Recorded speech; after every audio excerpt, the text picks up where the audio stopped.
ഉൽപ്പത്തി പുസ്തകം 1-ാം അധ്യായം. ആദിയിൽ ദൈവം ആകാശവും ഭൂമിയും സൃഷ്ടിച്ചു. ഭൂമി പാഴായും ശൂന്യമായും ഇരുന്നു. ആഴത്തിന്മീതെ ഇരുൾ ഉണ്ടായിരുന്നു. ദൈവത്തിന്റെ ആത്മാവ് വെള്ളത്തിന്മീതെ പരിവർത്തിച്ചുകൊണ്ടിരുന്നു. വെളിച്ചം ഉണ്ടാകട്ടെ എന്ന് ദൈവം കൽപ്പിച്ചു. വെളിച്ചം ഉണ്ടായി. വെളിച്ചം നല്ലത് എന്ന് ദൈവം കണ്ടു. ദൈവം വെളിച്ചവും ഇരുളും തമ്മിൽ വേർപിരിച്ചു. ദൈവം വെളിച്ചത്തിന് പകൽ എന്നും ഇരുളിന് രാത്രി എന്നും പേരിട്ടു. സന്ധ്യയായി ഉഷസ്സുമായി 1-ാം ദിവസം. ദൈവം വെള്ളങ്ങളുടെ മധ്യേ ഒരു വിതാനം ഉണ്ടാകട്ടെ, അത് വെള്ളത്തിനും തമ്മിൽ വേർപിരിവായിരിക്കട്ടെ എന്ന് കൽപ്പിച്ചു. വിതാനം ഉണ്ടാക്കിയിട്ട് ദൈവം വിതാനത്തിന് കീഴിലുള്ള വെള്ളവും വിതാനത്തിന് മീതെയുള്ള വെള്ളവും തമ്മിൽ വേർപിരിച്ചു. അങ്ങനെ സംഭവിച്ചു. ദൈവം വിതാനത്തിന് ആകാശം എന്ന് പേരിട്ടു. സന്ധ്യയായി ഉഷസ്സുമായി 2-ാം ദിവസം. ദൈവം ആകാശത്തിന് കീഴിലുള്ള വെള്ളം ഒരു സ്ഥലത്ത് കൂടട്ടെ, ഉണങ്ങിയ നിലം കാണട്ടെ എന്ന് കൽപ്പിച്ചു. അങ്ങനെ സംഭവിച്ചു. ഉണങ്ങിയ നിലത്തിന് ദൈവം ഭൂമി എന്നും വെള്ളത്തിന്റെ കൂട്ടത്തിന് സമുദ്രം എന്നും പേരിട്ടു. നല്ലത് എന്ന് ദൈവം കണ്ടു.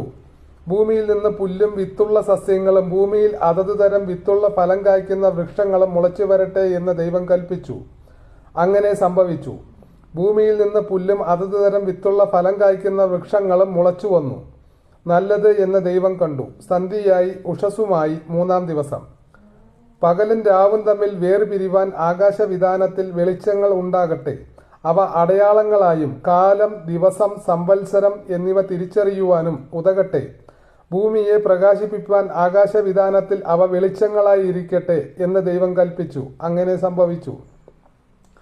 പകൽ വാഴേണ്ടതിന് വലിപ്പമേറിയ വെളിച്ചവും രാത്രി വാഴേണ്ടതിന് വലിപ്പം കുറഞ്ഞ വെളിച്ചവും ആയി 2 വലിയ വെളിച്ചങ്ങളെ ദൈവം ഉണ്ടാക്കി. നക്ഷത്രങ്ങളെയും ഉണ്ടാക്കി. ഭൂമിയെ പ്രകാശിപ്പിക്കാനും പകലും രാത്രിയും വാഴുവാനും വെളിച്ചത്തെയും ഇരുളിനെയും തമ്മിൽ വേർപിരിപ്പാനുമായി ദൈവം അവയെ ആകാശവിതാനത്തിൽ നിർത്തി. നല്ലത് എന്ന് ദൈവം കണ്ടു. സന്ധ്യയായി ഉഷസ്സുമായി 4-ാം ദിവസം.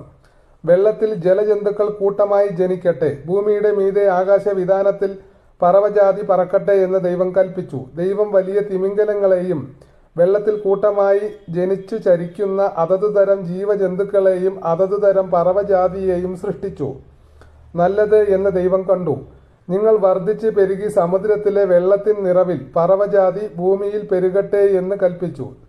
ദൈവം അവയെ അനുഗ്രഹിച്ചു. സന്ധ്യയായി ഉഷസ്സുമായി 5-ാം ദിവസം. അതത് തരം കന്നുകാലി, ഇഴജാതി, കാട്ടുമൃഗം ഇങ്ങനെ അതത് തരം ജീവജന്തുക്കൾ ഭൂമിയിൽ നിന്നുളവാകട്ടെ എന്ന് ദൈവം കൽപ്പിച്ചു. അങ്ങനെ സംഭവിച്ചു.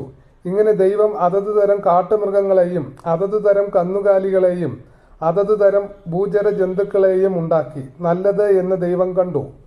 അനന്തരം